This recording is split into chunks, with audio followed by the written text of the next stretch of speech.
ओम नमः सिद्धेभ्य। जय बोलिए पंच परमेष्ठी भगवंतों की। शताब्दी देशनाचार्य गुरुवर विशुद्ध सागर जी महामुनिराज की। श्रुत संवेगी श्रमण मुनि श्री आदित्य सागर जी महामुनिराज की। 3,9 करोड़ महामुनिराजों की।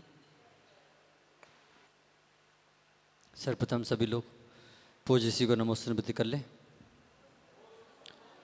आज पुनः हमारे सौभाग्य का उदय हुआ है कि हमारे बीच परम पूज्य शताब्दी देशनाचार्य गुरुवर विशुद्ध सागर जी महामुनिराज के परम स्नेही शिष्य श्रुत संवेगी श्रमण मुनि श्री आदित्य सागर जी महाराज आपके अंतरंग में होने वाली नाना जिज्ञासाओं का आगम से उत्तर देने के लिए उपस्थित हुए हैं।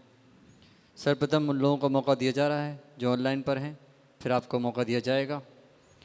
सिलवानी से अंचल जैन नमोस्तुति करते हुए प्रश्न पूछ रही हैं। मेरे साथ ऐसा होता है कि एक काम के बीच में आने पर अथवा उसके बारे में सोचने पर अन्य सारे काम छूट जाते हैं और धार्मिक क्रियाकलाप में और अन्य कार्य में भी मन नहीं लगता। गुरुदेव, मेरे मन की शंका का समाधान कीजिए। देखिए, जीवन में प्रबंधन होना चाहिए।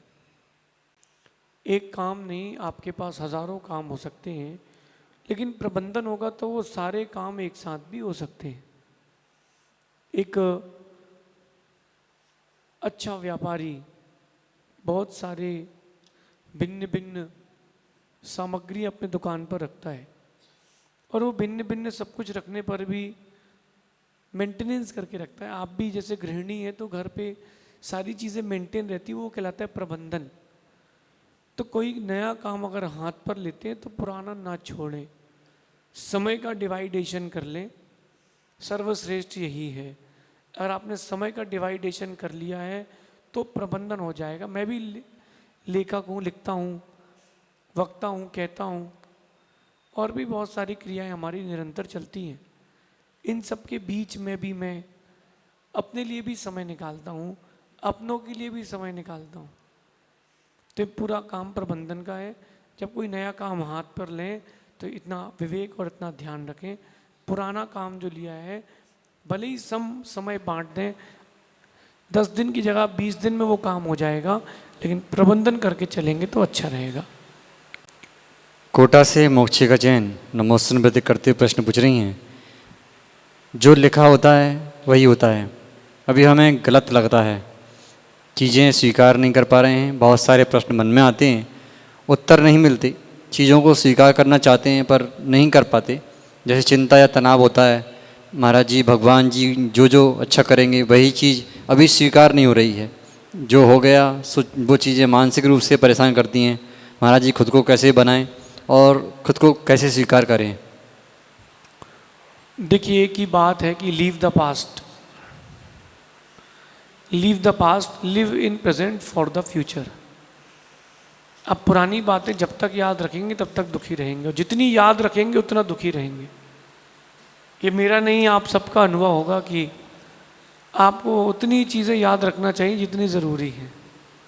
हर बात याद रखेंगे तो जीवन नरक से भी बदतर हो जाएगा। कई बार कोई चोट दे जाता है, कई बार कोई एहसान कर जाता है, कई बार कोई उम्मीद से अच्छी अपने को चीज़ों की प्राप्ति हो जाती है। उस चीज़ को वहीं छोड़ करके आगे बढ़ना चाहिए। ये ज़िंदगी की दौड़ है, ये ज़िंदगी की रेस है, इसमें कुछ चीज़ों को भूलना भी ज़रूरी है। मैंने तो ये बात देखी है कि जितना भूलते हैं उतना सुखी रहते हैं, जितना भूलते हैं उतना सुखी रहते हैं। चीज़ों को भूलना भी सीखें। अपनी ज़िंदगी अपन को जीना है, अपनी ज़िंदगी अपने को ही बनाना है। बाकी तो दुनिया है, वो तो दर्शक है, जैसा खेल होगा वैसा देखेगी, ताली बजाएगी, चली जाएगी, नए खिलाड़ी की खोज करेगी। दुनिया है। एक अच्छा व्यापारी कितनी अच्छा माल कहीं से लेता हो, उसको उससे सस्ता कहीं मिलेगा, वो स्विच करेगा, खास भी क्यों ना हो स्विच करेगा। दुनिया है, भूलती है।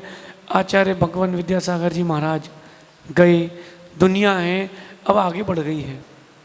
ऐसे ही अपन भी हैं, अपनी ज़िंदगी भी है। जब तक आप हैं खुश होकर के जिए, आज को जिए, कल की चिंता ना करें, क्योंकि आज जो है वही भविष्य है। जो आपका आज है वही कल होने वाला है। आप जैसा आज का दिन जिएंगे ऐसा भविष्य होगा। इसलिए विचारणी अपने लिए है, थोड़ा सा मूव ऑन करें, चीज़ों को विस्मृति द्रुतम, ओम इग्नुराय नमः, इन सब से अपने आप को जोड़ेंगे तो शांति मिलेगी। गुड़गांव से एकता जैन नमोस्त निवेदित करते हुए प्रश्न पूछ रही हैं। पंच परमेष्टियों में साधु परमेष्टि के 28 मूल गुण होते हैं और उपाध्याय परमेष्टि के 25, फिर भी उपाध्याय परमेष्टि को ऊपर रखा गया, ऐसा क्यों? बहुत अच्छी बात ध्यान रखिए कि साधु परमेष्टि के 28 मूल गुण, उपाध्याय के 25 और आचार्यों के 36, और आगे बढ़ेंगे तो अरहंतों के 46 और सिद्धों के 8। संख्या से कोई बड़ा या छोटा नहीं होता। और क्रम क्रम से जो उपाध्याय परमेष्टि हैं उनके जो 25 गुण हैं वो 28 के साथ 25 गुण हैं। आचार्यों के जो 36 मूल गुण हैं उसमें 28 और 25 ये भी होंगे, फिर 36 और होंगी, क्योंकि जितना पद बढ़ेगा जितनी जिम्मेदारी भी बढ़ती है। और इसलिए आप उपाध्यायों के 25 वो ज्ञान रूपी गुण हैं, चारित्रात्मक जो गुण है वो 28 ही हैं, ऐसा समझिए। रश्मि जैन नमोस्त निवेदित करते हुए प्रश्न पूछ रही हैं। आजकल के माता पिता बच्चों के विवाह करने के लिए लड़का लड़की नहीं देखते, बल्कि बायोडाटा देख कर के रिजेक्ट करते हैं। इससे बच्चों के मन में गलत असर पड़ रहा है। उनके मन में आता है कि मेरे में क्या कमी है, और उनका मन जैन समाज में शादी करने का नहीं होता। इससे बच्चों की उम्र बढ़ती जा रही है। कैसे इस समस्या को दूर करें और बच्चों के मन को कैसे पॉजिटिव करें? देखिए, वास्तविकता में तो शादी की उम्र तो 22 वर्ष है। मोक्ष मार्ग में आना हो, व्यापार करना हो, अपनी फील्ड चूज करना हो, वो उम्र तो 20-22 साल के आसपास है। उसके बाद तो सब ठीक है। रही बात ये सामाजिक माहौल की, तो मेरा ये मानना है कि जो लोग कुंडली मिलाते हैं उनसे कहना है, बहुत लोगों ने कुंडली मिला ली, कुंडली तो मिल गई है, भावना ही नहीं मिली तो कुंडली मिला के क्या करोगे? फिर क्यों कहते हो कि 7 रिश्ते 7 जन्म के भगवान बनाता है? देख कर तुम ही लाए हो ढूंढ के और कह रहे भगवान ने जोड़ी बनाई है। कुंडली मिलाने का चयन कुछ सालों पूर्व से आया है। पहले तो कुंडली मिलाने का कोई भी चयन नहीं था। आप चतुर्थ काल की बात कर लें, पंचम काल की बात कर लें, कुंडली वर्तमान का फेस है। बाकी बहुत सारे लोगों की कुंडली नहीं भी मिली, उनकी शादी हो गई, उनके बच्चे हो गए, उनका व्यवहार परस्पर में प्रीति आत्मक ही है। कुंडली मिलना ना मिलना ये भाग्य की बात है। बाकी पंडित को 11 रुपये ज़्यादा दो तो कुंडली अच्छी मिल जाती है। भले ही अप्रैल के महीने में कोई मुहूर्त ना निकले शादी का, पंडित को 1100 रुपये दो तो आपकी डेट का मिलता है। तो इन कुंडली आदि में नहीं जाना चाहिए। लोग अज्ञानी बनकर के कुंडली मिला रहे हैं, इसमें दुख ज़्यादा है और संक्लेशता ज़्यादा है। राम की कुंडली मिली थी क्या? राम की तो कोई कुंडली नहीं मिली, उनका तो स्वयंवर हुआ था। भरत चक्रवर्ती की 96,000 रानियां होती, वो तो कहीं कुंडली मिलाने जाता ही नहीं। अगर आप बोलो कि महापुरुष हैं तो सामान्य पुरुषों की भी बात कर लीजिए। ऐसे भी लोग हैं, ऐसे भी जगहें हैं जहाँ पर कोई ज्योतिषी नहीं है, शादी हो रही है और सुखमय जीवन चल रहा है। तो अगर गृहस्थिक जीवन स्वीकारना चाहते हैं, मेरा सबसे कहना है, यद्यपि मेरे कहने पर भी बात कोई मानेगा नहीं, फिर भी जब कहने की बात है तो सत्य कहा जाए।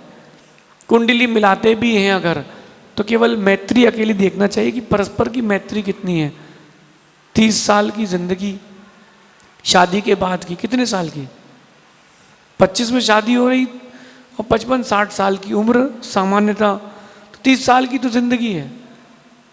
पहले के लोग थे, आज के लोग हैं, 30 साल साथ में रहना और उसमें 30 साल तक परेशान होते हैं। पहले के लोगों की पूर्व की आयु, पल्यों की आयु होती थी, हजारों वर्षों की, लाखों वर्षों की आयु होती थी और उनकी ज़िंदगी अच्छी चलती थी। कुंडली के चक्कर में ना पड़े।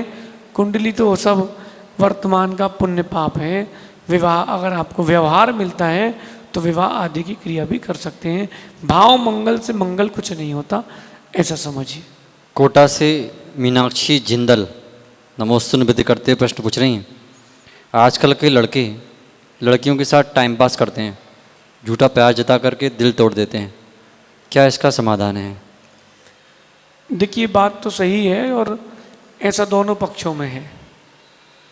तो जब आपको ये बात समझ में आ रही है तो औरों को भी समझाएं और अपने लक्ष्य पर अक्ष रखें। जो आपका टारगेट है लाइफ में उस पर जाएं, बाहर की चीज़ों से अट्रैक्ट ना हो। गलती उसकी नहीं है, गलती आपकी भी है। एक ने धोखा दिया है, एक ने धोखा खाया है। तो धोखा खाया क्यों है? क्योंकि आपने सही व्यक्ति का चयन नहीं किया। अगर आप सही व्यक्ति का चयन करते तो आपके साथ ऐसा नहीं होता। इसलिए अपन अपने जिस लक्ष्य को लेकर के आगे बढ़ रहे हैं उस लक्ष्य पर ध्यान देंगे तो ज़्यादा श्रेष्ठ रहेगा। अब आपको इस बात की शिक्षा मिल चुकी है तो आगे सतर्क रहें। ऐसे एक नहीं हजारों लाखों दृष्टांत हैं। मैं आपको एक दृष्टांत एक जैन लड़की का देता हूँ। उसने अपनी मर्जी से माता पिता को धोखा दे करके विवाह कर लिया। लड़की भी जॉब करती थी, लड़का भी जॉब करता था। कुछ दिन बाद लड़के ने कहा कि तुम जॉब छोड़ दो, तुम घर देखो। फिर धीरे धीरे उसको उसका रंग समझ में आया। आज उस लड़की की स्थिति बहुत खराब है। जिस मैंने किताब में उसका पत्र पढ़ा और उसका पत्र के साथ उसका नंबर भी लिखा था, उसका नाम भी लिखा था कि अगर किसी को शंका हो तो मुझसे बात कर ले। बोले महीने में 2-3 दिन ऐसे आते हैं जब हमारे पति और उनके दोस्त इकट्ठे होते हैं। हम लड़कियां कार पर बैठे रहते हैं पत्नियां, और वो चाबियां उछालते हैं। जिसके हाथ में जो चाबी आती है वो उसके साथ जाता है। और हम कुछ नहीं कह पाते, किससे भी कहीं भी किससे, क्योंकि अब माता पिता से तो टूट चुके हैं। ऐसे एक नहीं हजारों लाखों केस भारत की भूमि पर हैं। समझें, संभलें, सारे निर्णय अपनी जिंदगी के खुद ले लें। शादी माता पिता की मर्जी से ही करें तो ही आप सुखी रह पाएंगे, समाज में आप कुछ कह पाएंगे। और रही बात ये प्रीति प्रेम की और धोखेबाजी की, इन सब चीज़ों से दूर रहें। अपने लक्ष्य पर अक्ष रखें। जो हो चुका है उसको छोड़ करके आगे बढ़ें। उसके पीछे भागने से दुख मिलेगा। अपने आप को प्रूव करें, अपनी स्किल बढ़ाएं और अपने टारगेट पर रहें। बाकी शिक्षा मिल चुकी है, आगे सतर्क रहें। ऐसा आगे भी होता रहेगा क्योंकि ये परिणति पंचम काल के जीवों की है। शेष प्रश्नों का समाधान आगे आने वाले समाधानों में होगा। और हमारे समक्ष जो जिज्ञासुजन हैं आए, क्रम से अपनी जिज्ञासा रखेंगे। इधर सामने आ जाइए आप लोग, जो प्रश्न करना है इनको इधर सामने, इधर सामने आइए आप। नमोस्तु महाराज श्री। महाराज श्री, मेरा प्रश्न उदय विच्युति से संबंधित है। दूसरे गुण स्थान में अनंतानुबंधी 4 और स्थावर एकेंद्रिय द्विंद्रिय तीन्द्रिय चतुर्न्द्रिय की विच्युति होती है। तो इसमें ये एकेंद्रिय स्थावर इनका उदय कैसे संभव है दूसरे गुण स्थान में, किस अपेक्षा से है? देखिए विग्रह गति की अपेक्षा से इसको लेना। जब जीव च्युत होता है, और ये जो एक इंद्रिय आदि की स्थावर आदि की व्याख्या है, ये आगम में सिद्धांत में विग्रह गति की अपेक्षा से लिखी है, ऐसा समझिए। नमस्ते।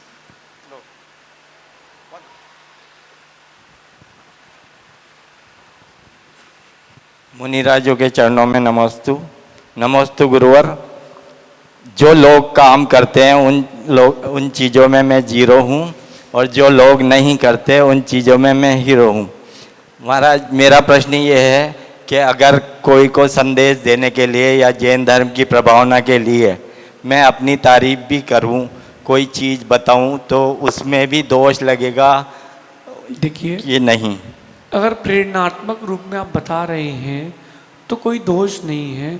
स्व प्रशंसा यद्यपि कभी नहीं करना चाहिए, वो नीच गोत्र का आश्रम है। लेकिन दूसरे को प्रेरणा देने के लिए आपको अपने आप को बताना चाहिए। जैसे मैं भी कई बार बच्चे आते हैं तो उनको मैं अपना दृष्टांत देकर के उनको बताता हूँ कि बेटा ऐसा नहीं, अपन को ऐसा करना है। मेरे जीवन में भी ये चीज़ आई थी, मैंने ऐसे घटित करी और मैंने वो चीज़ें प्राप्त करी। तो आप इस बात को समझें। अपनी प्रशंसा अगर दूसरे को प्रेरणात्मक दी जा रही है तो वो निंदात्मक नहीं है। लेकिन अगर कहीं उसके प्रति आप पीछे आपका ये मोटिव है कि लोग मेरी तारीफ करें तो वो हानि है। बाकी प्रेरणात्मक रूप से कहने में कोई दोष नहीं है, ऐसा समझिए। नमस्ते महाराज जी। नमस्ते महाराज जी, मेरा सर्वार्थ सिद्धि से प्रश्न है 7वें अध्याय से। वहाँ पे लिख रखा है 9वें अध्याय में कि अगारी और अनगारी। तो अगारी तो मतलब जो घर में रहते हैं वो, अनगारी जो घर से बाहर रहते हैं। अगले सूत्र में दे रखा है कि जो अणुव्रती होते हैं वो अगारी होते हैं महाराज जी। तो फिर मतलब कैसे इसको समझेंगे, मतलब ये प्रश्न। देखिए, दो प्रकार के वृत्तियों की व्याख्या आगम में लिखी है, एक संयम वाले और एक छठवें गुणस्थान वर्ती प्रमत्त वाले। अब वो जो 5वें गुणस्थान वर्ती हैं इनकी व्याख्या भी बहुत भिन्न भिन्न प्रकार से गुणस्थान की अपेक्षा से। लेकिन तत्वार सूत्र जी की अगर बात करते हैं अगार्या नगाराश्च, तो जो अपने घर पे रहते हैं वो अगारी, जो घर पर नहीं रहते वो अनगारी। तो जो देशव्रती हैं वो अगारी, वो अपने घर पर रहते हैं, लेकिन जो घर छोड़ चुके हैं वो अनगारी। इन्हीं देशव्रतियों में जो उत्कृष्ट देशव्रती होते हैं, क्षुल्लक, ईलक, क्षुल्लिका आदि, वो घर का त्याग कर देते हैं और वो गुरु के आश्रम में रहते हैं। किसी मठ या स्थान पर स्थित नहीं रहते, वो गुरु के आश्रम में, गुरु कंठे व्रतानी समंतभद्र स्वामी ने शब्द दिया है कि वो गुरु के संग में रह करके साधना करते हैं। तो जो अणुव्रती हैं वो अगारी, यानी वो घर में रहते हैं, 2 प्रतिमा, 5 प्रतिमा, 7 प्रतिमा आदि लेकर के व्रती का जीवन जीते हैं। और जो उनसे ऊपर उठ जाते हैं, महाव्रती हो जाते हैं, वो अनगारी कहलाते हैं। वर्तमान में मुनि नहीं है, निर्ग्रंथ नहीं है, श्रमण है, अनगारी, ऐसा समझिए। तो महाराज फिर ये एलक छुल्लक हैं, तो इसको अपन किस में रखेंगे? जो एलक छुल्लक हैं वो देशव्रती हैं, लेकिन वो देशव्रती की अपेक्षा से उसकी व्याख्या है ग्रह का त्याग कर चुके हैं। लेकिन अनगारी इसलिए नहीं है क्योंकि उन्होंने अभी महाव्रतों को धारण नहीं किया।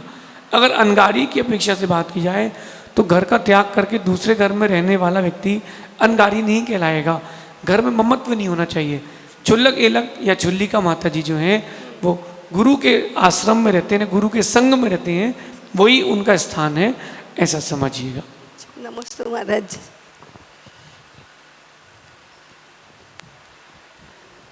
गुरुवर नमस्तु नमस्तु नमस्तु। 16 तारीख को आपके प्रवचन, पहले तो प्रवचन बहुत लाजवाब लग रहे हैं और कभी मुग्ध अवस्था हो जाती है, कभी मतलब बहुत मज़ा आ रहा। आपकी शैली बहुत उच्च श्रेणी की है। अब मेरा प्रश्न ये है कि आपने 16 तारीख को कहा था कि पति पत्नी को कैसे रहना चाहिए, तो चूहे बिल्ली की तरह रहना चाहिए, ये शब्द बोले आपने, तो वो कैसे अपने समझ में नहीं आया। उस समय मैंने पूरा व्याख्यान दिया था, आज थोड़ा संक्षेप से कह दे रहा हूँ। चूहे बिल्ली की तरह रहना चाहिए मतलब एक दूसरे का भय रहेगा अगर, तो आप एक दूसरे की रक्षा कर पाएंगे। जो घर में पति है उसको डोमिनेटेड रहना चाहिए, तब घर चलेगा। जो पति है उसको डोमिनेटेड रहना चाहिए, तब घर चलेगा। तो पति रहे बिल्ली के जैसा, पति बिल्ली जैसा, हाँ, और पत्नी रहे चूहे जैसे। ये तो पुरुष अभी अपेक्षाकृत बता रहा हूँ, आप धीरज रखिए, अभी तो बहुत सारी अपेक्षाएं, ताकि वो रहे डोमिनेटेड। और उसके डोमिनेटेड रहने से ये होगा कि घर का सारा बैलेंस चलेगा और परस्पर में एक दूसरे का भय भी रहना चाहिए। क्योंकि अगर एक दूसरे का भय नहीं होगा तो जीवों की प्रवृत्ति स्वच्छंद हो जाएगी। और दूसरी अपेक्षा कहते हैं जो वर्तमान की चल रही है, पति रहता है चूहे जैसा और पत्नी रहती है बिल्ली जैसे, दबा के रखती है। अब वो वर्तमान में जो कमज़ोर लोग हैं उनकी व्याख्या है। लेकिन एक बार उस प्रवचन को और सुनना, आपको और कुछ भी मिल जाएगा, ऐसा समझिए। लेकिन पुरुष प्रधान देश है ये, तो धर्म भी पुरुष प्रधान ही है। वो भी पुरुष प्रधान होते हुए भी पति पता चूहे की तरह रहे, ये कैसे संभव हाँ, है? बिल्कुल रहना ही पड़ेगा। देखिए ऐसा है, एक दूसरे में अगर आपको रहना, जैसे मैं संघ चला रहा हूँ, मैं संघ का बड़ा हूँ, लेकिन अगर आप व्रतों की बात करें, दीक्षा की बात करें, तो हम दोनों में 1 मिनट का भी अंतर नहीं है दीक्षा में। 30 सेकंड पहले हमारी दीक्षा हुई और 30 सेकंड बाद महाराज जी की दीक्षा हुई, तो व्रतों में हम लोग एक साथ के हैं, कोई अंतर नहीं है। लेकिन मैं संघ चला रहा हूँ, मैं संघ का बड़ा हूँ, 30 सेकंड तो बड़ा हूँ, और तो मुझे थोड़ा सा अपने हिसाब से देख के चलना पड़ता है, क्योंकि अगर सबके हिसाब से देख के चलेंगे तो संघ नहीं चलेगा, अगर सबके हिसाब से देख के चलेंगे तो घर भी नहीं चलेगा। इसलिए थोड़ा सा डोमिनेटेड तो रहना पड़ेगा, ऐसा समझिएगा। दूसरा प्रश्न मेरा ये है कि श्रावक तो मोक्ष की इच्छा करता है, क्योंकि गृहस्थ जीवन में बहुत संघर्ष है।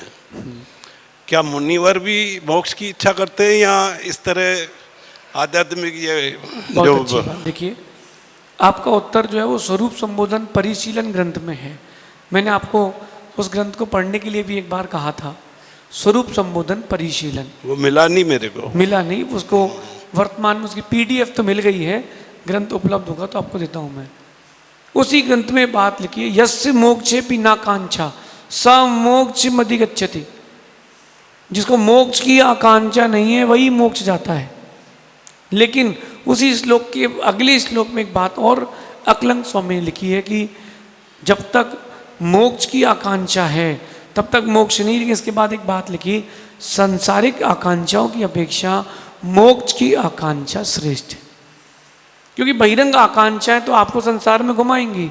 यद्यपि मोक्ष की आकांक्षा करने से मोक्ष नहीं मिलता, फिर भी उत्कृष्ट की आकांक्षा करते रहना चाहिए, ताकि एक दिन उत्कृष्ट की भावना बनी रहेगी तो उत्कृष्ट की प्राप्ति भी हो जाएगी, ऐसा समझिए। दूसरा, मुझे 5-7 मिनट आपके साथ गुजारने को चाहिए, मतलब अलग से बैठने का चाहिए। तो आप दोपहर में स्वाध्याय के पहले आ जाना, फिर अपन चर्चा कर लेंगे। महिलाओं में किसी को प्रश्न पूछना हो?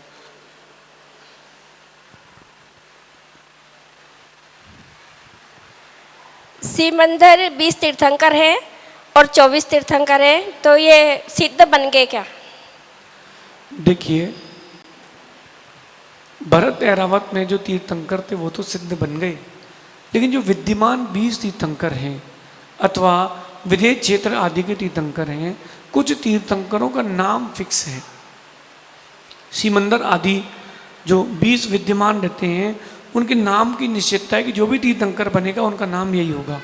लेकिन नवीन जीव जाकर के तीर्थंकरत्व को प्राप्त करते हैं और मोक्ष को प्राप्त करते हैं, लेकिन जो मोक्ष चले गए उनका कोई नाम नहीं बचा। इस प्रकार से व्याख्या है। विदेह क्षेत्र में भी तीर्थंकर रहते हैं, क्रम से अपने कर्मों का क्षय करके वो भी मोक्ष जाते हैं। कुछ के नाम निश्चित हैं, कुछ के नहीं है। जैसे स्वर्ग है, स्वर्ग में पहले स्वर्ग का इंद्र होता है, उसका नाम सौधर्म है, फिक्स है, कोई नाम देने नहीं जाता। ऐसे जितने स्वर्ग में देव हैं उन सबके नाम निश्चित हैं। अपन ने भगवान ऋषभ देव के स्वर्ग के वर्णन पढ़ा, ललितांग नाम की उनकी पर्याय थी। तो उसी ललितांग नाम की पर्याय में उनके जाने के बाद और उनके जाने के पहले कई देव और हुए, वो ललितांग के नाम से ही हुए। इसका मतलब ये प्रतीत होता है कि वहाँ नाम तो निश्चित है, जीव बदलते जाते हैं। और ऐसे ही विदेह क्षेत्र में तीर्थंकरों के कुछ नाम निश्चित हैं, बाकी तीर्थंकरों का मोक्ष गमन होता रहता है, ऐसा समझिए। और अक्सर ऐसा देखा जाता है कि जो ज़्यादा धार्मिक प्रवृत्ति का व्यक्ति होता है वो ज़्यादा क्रोधी होता है, तो ऐसा क्यों? ऐसा नहीं है। जो धार्मिक होता है वो क्रोधी हो तो धार्मिक नहीं है, जो क्रोधी होता है वो धार्मिक नहीं है, जो धार्मिक होता है वो क्रोधी नहीं है। वास्तविकता ये है। पढ़ के ज़्यादा क्रोधी हो जाते हैं, ऐसा तो नहीं? ऐसा नहीं है। वो जो पढ़ के क्रोधी हो रहे हैं वो भी स्वाध्याय नहीं है, भटके भगवान है। हमने भी स्वाध्याय किया है, लेकिन हम तो भटके भगवान नहीं हैं। मैं आपको एक दृष्टांत देता हूँ। हम लोग बेंगलोर गए थे जब हम कर्नाटक में थे, और एक मंदिर में गए चिकपेट के पास। ज़मीन में ही पाटा लगा था, वहाँ ताड़पत्र थे, मैं उन ताड़पत्रों का अवलोकन कर रहा था। एक लेडी आई उस हॉल में और उन्होंने बटन दबाया, एक प्रवचन चालू हो गए। तो हम लोगों ने परस्पर में कहा कि धीरे बात करें, उनको डिस्टर्ब नहीं होगा। फिर धीरे से हम लोग अपना ग्रंथों का लेखन कर रहे थे। वो धीरे से वो कहती है, ओ मिस्टर, ऐसे चुटकी बजा के मेरे से, धीरे बात कीजिए, गुरु जी के प्रवचन चल रहे हैं। किससे कह रही थी वो? मुझसे। मैं तो पाटे पर ही बैठा था, जमीन पर ही, और वो कुर्सी पर बैठी थी पीट करके। मैंने उनसे कुछ नहीं कहा। जो मुझे लेके गए थे उस मंदिर के वो मालिक थे, अध्यक्ष थे, और वो बहुत शांत स्वभावी थे। उन्होंने मुझे देखा, मैंने उनको देखा, मैंने कहा कोई बात नहीं। बाहर निकल के जब वो, हमारा तो काम हो गया अध्ययन करके, हम बाहर निकले तो कहते हैं कि मैं उसके लिए क्षमा प्रार्थी हूँ। मैंने कहा नहीं कोई बात नहीं, ये स्वाध्याय का फल नहीं है। मुनियों को पीठ दिखा के बैठना स्वाध्याय का फल नहीं है। अगर आप ग्रंथों का अध्ययन कर रहे हैं, पूजन अभिषेक कर रहे हैं, इसके बाद अगर आपको क्रोध आ रहा है तो अभी आप केवल वो टाइम पास कर रहे हैं, मुख कंडूक। आपको दिमाग में खुजली चल रही है, आंखों में खुजली चल रही है, जिह्वा में खुजली चल रही है, इसलिए स्वाध्याय कर रहे हैं। बाकी काम का कुछ नहीं, सब भोंग है। अगर स्वाध्याय के बाद, पूजन अभिषेक के बाद, धर्म ध्यान की प्रवृत्ति के बाद शांति आए तब तो बात है। मेरा ये मानना है कि कोई व्यक्ति कैसा भी हो, वो आपसे कितनी ऊंची आवाज़ में बात कर रहा हो, आपको कोई अधिकार नहीं अपनी भाषा बिगाड़ने का। अगर कोई अपनी बात भी रख रहा है तो सुनना चाहिए, भाषा खराब नहीं करना चाहिए। व्रती हो, महाव्रती हो, अव्रती हो, अगर स्वाध्याय करता है तो उसका फल है संयम यानी धीरज, और संयम नहीं है तो अभी स्वाध्याय नहीं है, केवल वो न्यूज़पेपर जैसे पढ़ रहे हैं, दुनिया को दिखाने का दिखावा है। परिवर्तन भी आना चाहिए। मटके में पानी जाता है तो मटका गीला दिखता है, ओहो। जब मटके में पानी जाता है तो मटका गीला दिखता है, तब अंदर जिनवाणी जाती है तो व्यक्ति का मन भी गीला दिखना चाहिए, ऐसा समझिए। नमोस्तु गुरु, नमोस्तु। मेरा एक समाधान है, शंका है मेरी। जैसे कभी चौके में जगह की, जैसे दो साधु आ जाएं, एक मुनि और एक शुल्लक, और चौके में जगह की समस्या हो तो क्या शुल्लक जी को बिना चंदवे के बाहर, चौके के बाहर व्यवस्था करके आहट करा सकते हैं?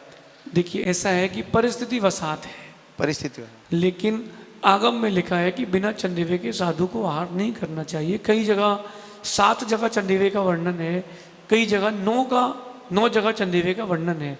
लेकिन सर्वश्रेष्ठ यही है कि अपन जहाँ भोजन बनाया है वहाँ पर, जहाँ भोजन करा रहे हैं वहाँ पर भी चंदेवा लगाना चाहिए। ये कोई, इसका संबंध कोई पंथ से नहीं है। हमने आचार्य धर्म सागर जी का चित्र भी देखा है नीमच में, जीटी परिवार है नीमच में, वहाँ के अभी उनके जो घर में वरिष्ठ है जम्बू जी, वो लेकर के आए तो उन्होंने चित्र दिखाया था। आचार्य धर्म सागर जी, आचार्य योगेंद्र सागर जी, आचार्य वर्धमान सागर जी मुनि थे, इनकी आहार चर्या चल रही थी, सर पर चंदेवा लगा था। तो ये परंपरागत इसका कोई पंथगत इसकी कोई भावना नहीं है, अहिंसा की दृष्टि से है। कोई जीव ऊपर से गिर गया तो हम क्या करेंगे? गुरुदेव से प्रायश्चित तो हम ले लेंगे, लेकिन उस जीव की विराधना तो हो गई। तो वो क्षुल्लक जी आदि के लिए तो कोई विकल्प नहीं है, लेकिन प्रयास करें कि इसको कहीं ऐसी विषमता आ जाए तो 2 मिनट रुक करके चंदेवा बांध लें, फिर आहार प्रारंभ करा दें। कहीं ऐसी विषमता हो तो धीरज रखें, लेकिन इसको रूढ़ी ना बना लें, ऐसा ध्यान। कोई जगह की अगर थोड़ी सी दिक्कत हो, हाँ।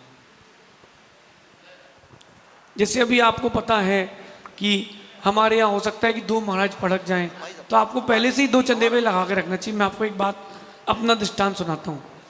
2008 गुरु जी के संग में 5 पिछी थी, 4 मुनिराज और आचार्य परमेष्ठी, और हम सब बच्चों ने मिलकर के 10 लक्षण पर्व में त्रयोदशी के दिन चौका लगाया था। और इतना मुझे पता था कि 45 चौके लगे थे उस समय, 5 पिछी और 45 चौके लगे थे। जबलपुर की बात है, बोर्डिंग मंदिर की। हम लोगों ने एक चंदेवा बांध करके पड़गाने के लिए जा रहे थे, साथ में एक भैया बोले 2 आ गए तो। मैंने कहा बात तो सही है, अपन चौका लगा रहे हैं तो अपने, मेरे तो सोचना कि 4 चंदेवे लगा के रखना चाहिए, 4 आ गए